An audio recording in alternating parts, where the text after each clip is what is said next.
Welcome to the Beyond Physio podcast, where we help you move, excel, and inspire others on your journey to your next level with knowledge and advice from experts and testimonials from our like-minded community. Maria, thank you so much for coming out to our show today. It's been such a pleasure working with you, and also a fellow member over at Empire Training Academy in Raleigh, which is where we met. And Maria, I want us to go into your story about your dealing with chronic low back pain, and then what your life was like with that. And then we're going to go into where your life has been now since we've gone through our physical therapy for your low back. But thank you. Yeah, thank you for having me. So like you said, I've had chronic lower back pain since I can remember. It has been part of my life. And I thought that was it for me. This is how I have to live. And I've ignored it for so long that I got to the point that it was really just affecting everything from my personal life to my fitness journey to my work. And I just knew that I had to do something about it. And even though I was lifting and doing all the things, the pain and the suffering was just not worth it anymore. And that's when I was looking into physical therapy or an orthopedic, and in my mind, it didn't sound right. I wanted something that required pills or surgery or anything. And one day I was working out at Empire, and that's when I saw you, and you grabbed my attention just because of, how perfect your form was. Thanks. I was beautiful and so strong. And I'm just like, okay, this dude knows what he's doing. And I saw one of my friends say hi to you. So I looked you up, and it was meant to be. You have next level physio, and I reached out to you, and I'm like, okay, I think this is a sign for me to do something about this pain. Yeah. And Maria, what I love about you is that you are our perfect fit client, meaning that you are very active. You are the person who does optimize or want to optimize your health and fitness. And you don't just do things for yourself, things for your kids and for your husband and for the loved ones in your life. And that's really important because if you're looking at health and fitness as a whole, it's got to be more than just about you. Everything that happens to you that you do for yourself will ultimately impact the lives of the people around you. So people like you who actually really care about taking care of yourself physically really makes a lot of sense. And I think both you and I both share that we look at fitness as a way to improve our mental well-being. Absolutely. To maintain our sanity. Yes. Because life is crazy. Yes. And so I know that for you, one of the things that was looming on your mind was, am I going to have to stop working out because of this, because it's really getting that bad? Yeah. And for me, I knew from the get-go I wasn't going to stop working out just because I didn't want to go crazy. My life is so crazy and I'm always on the go that working out is the one thing that keeps me stable or keeps me level-headed. And that was one thing I wasn't going to sacrifice. And that's why I went so long without getting help. But it was affecting, like I said, everything in my daily life. I couldn't even get out of bed. It's crazy. Couldn't pick up my kids. And to me, that was it. That was heartbreaking, the fact that I couldn't even keep up with my kids. I knew something had to be done. Yeah. And I think what's so important is that when we look at a client coming in, especially if they are a runner or lifelong athlete, somebody who really cares about getting back into performance, the first question they often ask is, am I going to have to stop? And I think you can answer this for us, but the answer was no. That's right. And that's an important thing because I think for myself, having had my fair share of injuries over the years, including low back pain, one of the things I wanted to do was, is there a way that we can continue activity and exercise so that we don't lose the sanity component and mental health, but also so that we don't lose our fitness? And so there are so many different ways that we can get around the same problem while you heal and recover from the injury, that it keeps you on the right track and doesn't leave you into this sort of downward spiral. Absolutely. And like you said, it was just, I wasn't going to stop, and I just didn't care what anybody said. I was like, it's in the back of your head. You're fine. And I wasn't fine. So finding you, somebody that understands as an athlete, as a mental health advocate, how important it is to keep going, but also recover at the same time was important to me. Great. And Maria, you don't exactly have an easy job either. As a nighttime nurse, yes. That is really stressful, number one, because you get crazy cases and you get crazy people. But number two, you got to be on your feet, and you're not like just sitting around. You're like helping patients up. Absolutely. Yeah. So then if your back isn't where it needs to be, I can only imagine how painful that was. Yeah. And there is this stipulation or this thought that because you work nights, everybody sleeps. Nobody sleeps. Nobody sleeps at the hospital, and it's the med surge floor. Oh yeah.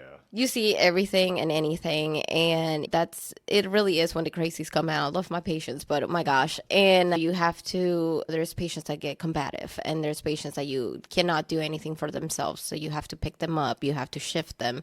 Requires a lot of back effort. And if you ask any nurse what's the first thing that goes out, is their back. Just because, one, they don't know how to properly do it, and it's just how demanding it is for us to do physical things. Yeah. I would imagine, Maria, too, that you might be the exception among your coworkers where you actually stay in shape and you do the right things so that you can be better prepared for those kinds of activities. Yeah, absolutely. Coming into my job, I did not realize how little to no time they have to work out, and I just knew that I didn't want to do that. Yeah. It is a physical demanding job, and you have to keep up with it. Absolutely. Now, since you've been coming, and actually one thing I wanted to mention was that, in case you're wondering what Maria exactly had, she had low back pain, but more importantly, and I would say this is probably one of the most common types of low back pain that we see, she came in with her hips shifted over to one side. And to the point where you actually didn't even realize it, I know. right? You're like, what do you mean? And so she came into one side, and if you can imagine now having to do what she does as a nurse on the med surge floor with her hips shifted to one side, and maybe you wouldn't even want to try this yourself if you're standing somewhere. Feel how that feels if you have your hips shifted to one side and you're trying to lift something or lift someone. If you're trying to bend over hours and hours at a time during your shift, I can only imagine how painful that was. Absolutely. And it looked like I was striking a post the entire time when I wasn't. I was just like, what do you mean? This is just how I stand. No, it was my hips. And I think it's worth mentioning, I've had it my entire life, but it got so much worse after childbirth. Yeah. And as I'm not a new mom anymore, my kids are 3 and 2, but even then, we're so consumed with our new role as a mother that we forget and we neglect everything, literally everything in our lives, because we're so focused on being a mom, being a wife, being everything to everybody, that I didn't realize how bad it was getting until, again, I couldn't get out of bed and I couldn't even pick up my girls. And that's when I realized, okay, I need to do something. Right. Now, let's go back into your fitness journeys. You were an athlete most of your life.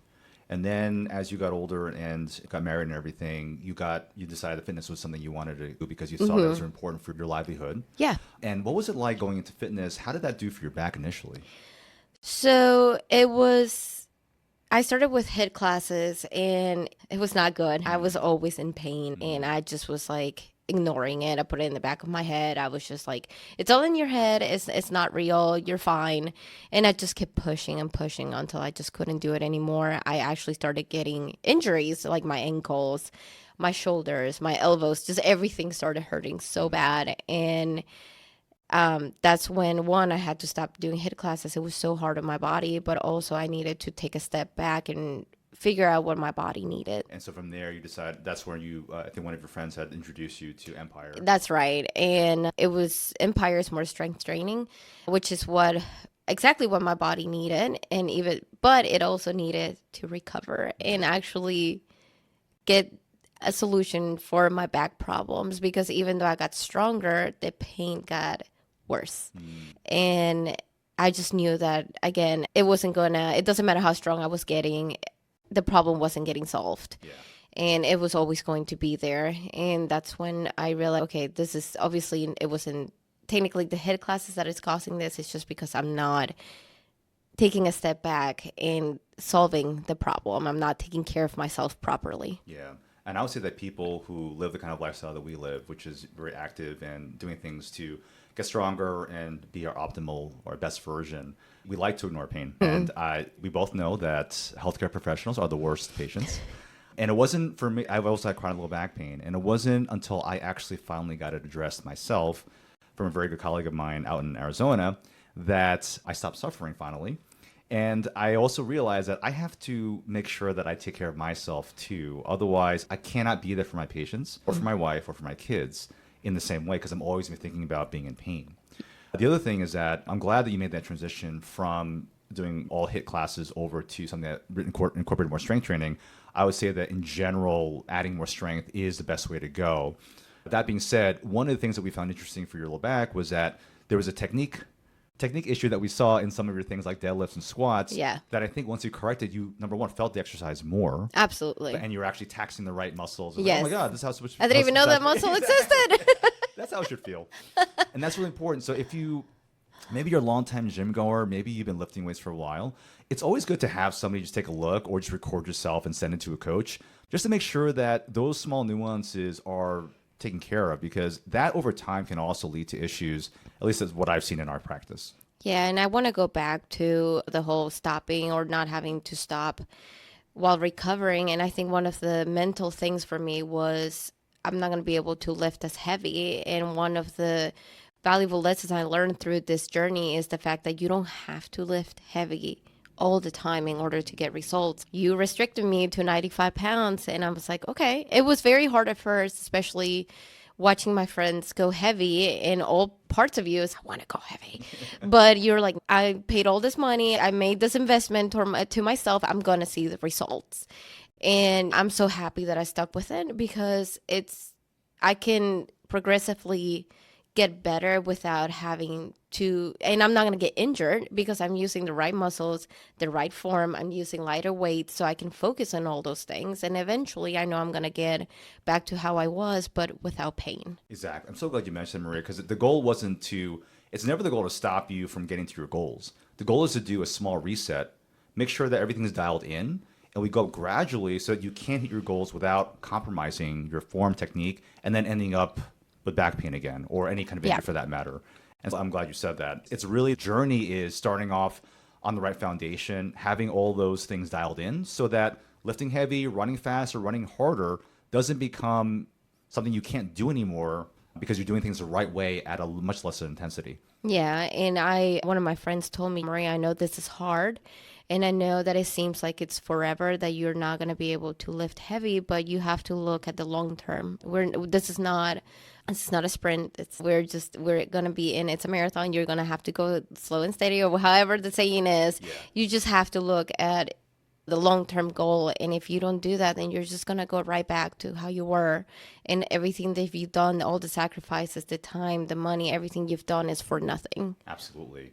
And I think that's what people often forget, that we are in this long game to make sure that you can do this into your 40s, 60s, 70s, whatever it is. I don't want to be the guy on the couch. Yeah, absolutely. At 70, who's like, hey, give me a second. I don't want to be that guy. I don't think you want to be that lady either. either. I mean, I was that lady. I am 32 and I could not get out of bed. I literally had to drag, so embarrassing. My 3-year-old pushed me out of bed at one point because I could not get out of bed.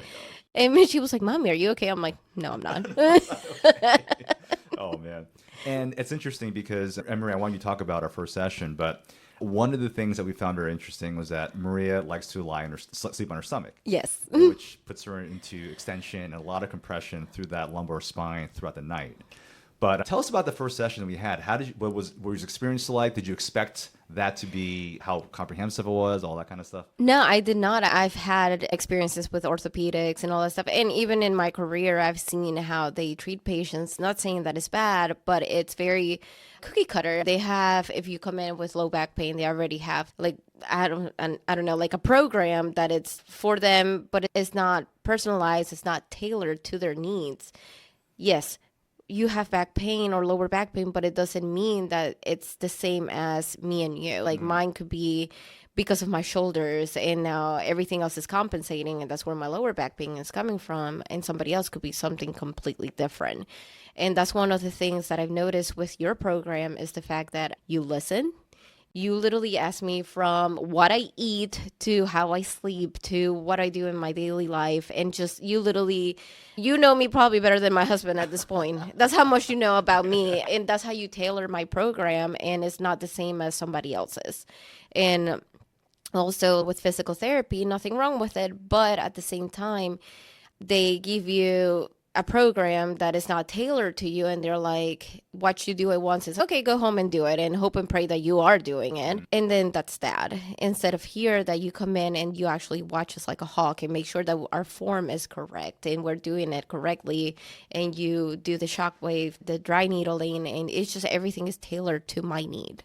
And that's why it's so successful. Yeah. And I think that's what people often get surprised by because they're like, I've been to physical therapy before. How much different could this be? Yeah. And people are often surprised by the first session because they're like, I have never been asked those questions. And for anyone out there who's been suffering with something like low back pain or chronic low back pain or chronic shoulder pain or chronic hip pain, knee pain, whatever it is, one of the things that we have to discover is that what was missed in the past. What was your athletic profile like when you're in high school and college? Because all those things can lead up to some sort of cause that might not have been answered yet or might not have been addressed yet. And I have found more often times than not, it's sometimes the small habits that we do daily that really contribute to the chronicity of having that issue for a long time. Whether it be this technique, whether it is your running form, whether it be it's how you sleep, whether it's how you drive or your patterns of everyday living. And oftentimes when we deal with those things in a certain way and address them right off the bat, it gives us a lot of ramp up time to be able to get to where we need to be so that we can get results faster. Yeah, and not to mention, and this is something that stuck with me, is that the fact that the emotional trauma, everything that you've been through your life and you haven't dealt with, you carry it in your body. And I think that's one of the reasons why mine was so bad is because I've never actually dealt with any of it. So knowing that I carried all of that in my lower back pain, it's causing that. It's shocking to me that something like emotions can cause lower back pain as well. Yeah, definitely. I have seen more times than not, and that's why we ask one of the questions, what's your emotional mental health like? And we ask people, hey, how would you rate that 0 to 10? And if they say it's more than a 5, I kind of wonder how much of what they're actually feeling, no matter where it is, low back pain, shoulder, or knee, how much of that is also contributing to how they're feeling about their pain. So their perception of the pain changes, we have found, when you have other types of emotional trauma or emotional duress, if you will, associated with whatever's going on with you. Yeah. So that was pretty interesting and very educational, honestly. Cool. And so obviously, tell us about the experience of how you got better. Were you surprised by how quickly you got better? Yes, I was very surprised, especially since I've been dealing with this for decades. Like I said, I've dealt with pain for as far as I know, as far as I can remember. So the fact that I feel so much better in less than 2 months, less than like month and a half, and I'm actually waking up and not feel pain, and I just can get out of bed and just pick up my girls and do all the things, and I don't have to. It's shocking to me the fact that I don't feel pain and I just don't know what to do with myself. I'm like, oh my gosh, is this what it's supposed to be like? Imagine that. Imagine all the things that I've been missing out just because I refuse to take care of myself. It's life changing, and I'm very grateful for you. And I just, Thank you. yeah, it's a life changing experience for sure. Not having, I just, like I said, it's so exciting to not have pain. Yeah. Maria, you have to give yourself some credit here too, because, and I want to tell our audience that yes, we will provide the best of everything we can, and we will definitely dial down and dial in on what's going on. But when our clients, our most successful clients, I should say, are the ones who actually do what we ask them to do. And so everyone has a specific program, like Maria said, but it's up to you to do the exercise that you have to be doing. And if you don't do those things, I can tell you that the chances of you getting better are probably not that great. Yeah. And so if you haven't had a good result from physical therapy in the past, the first question I would ask you is, number one, did you do what your PT asked you to do? And sometimes they'll say, oh, I did for a while, and then I just stopped doing it. Right. The other thing is that did your PT actually tell you what the root cause was of your issue? Because in physical therapy, there are always two diagnoses, in case you didn't know. The first one is going to be the symptoms that you can point to. So if it's your knee, your low back, oh, it hurts over here. Those are your symptoms, which are one diagnosis. But the second diagnosis, which is more important, is what do we think that root cause is? And if we don't find what that root cause is, or we can't figure out where it's really coming from, then we're just putting expensive Band-Aids on your symptoms. Absolutely. And this is what keeps people in pain. And this is, and I hate to say it for my colleagues, but this is what, when we say traditional PT, this is what keeps their patients in pain, is that they do things that are not root cause focused. And they also do things that are either antiquated or things that we did back in the 80s. I don't even know. And so they're not willing to basically do the things that we know can really accelerate the process of getting healed and recovered. And I just want to add for all my moms out there and for all my nurses, everybody that's busy, and there's just doesn't seem there's a time of day. I think one of the things that got me where I am today, it's my kids. We live and we breathe for our kids. And there's somebody once said that like we're all willing to die for them, but are we willing to live for them? Are we willing to get better for them? And that's one of the things that got me here is the fact that I couldn't even keep up with them anymore because of the pain, and just seeing their little faces sad because mommy couldn't play with them or mommy couldn't pick them up. It was just like so heartbreaking. And they are suffering because I'm stubborn and don't want to fix my problems. And you have to take care of yourself in order to take care of your family and your kids and your life and work. We live in a very demanding life. Everything is so expensive. Everything is so crazy all the time. But you have to find the time for yourself, because if not, you're just going to be 60 on the couch, just dying in pain and popping every single pill there is out there just because you didn't take care of it sooner. Yeah, and that's great advice. I would say that looking at physical therapy as one way, when it's done right, as you being able to become the best version of yourself, not just for you, but for the loved ones around you and for your coworkers, your friends. That is what allows you to have the most impact while you're on this earth. And Maria, you said it's Maria, if somebody was on the fence about coming to next level, how would you encourage them, or how would you maybe like even persuade them that this is the right choice for them? So the way I would is just, I'm living proof of that it works. I'm very skeptical. I don't like taking care of myself. I'm the worst at it. I will give you advice on how to take care of yourself, and I am the worst when it comes to me. I just put everybody else before myself, and just seeing like how amazing my life is now, and just my biggest regret was not doing it sooner. It's just telling them the testimony of how personalized the program is, and just I get seeing me just how like I'm moving and I'm not shifting anymore. and if it's a financial thing, just look at it as an investment. You can spend so much money during doing physical therapy, surgeries, and none of that is going to help you recover as this would. And if you look at it as the long term, this is probably end up being a whole lot cheaper than Right. Having surgery. having surgery and all the things. It is, and look at it as an investment to yourself, your health, your pain. There should not be a price tag on that.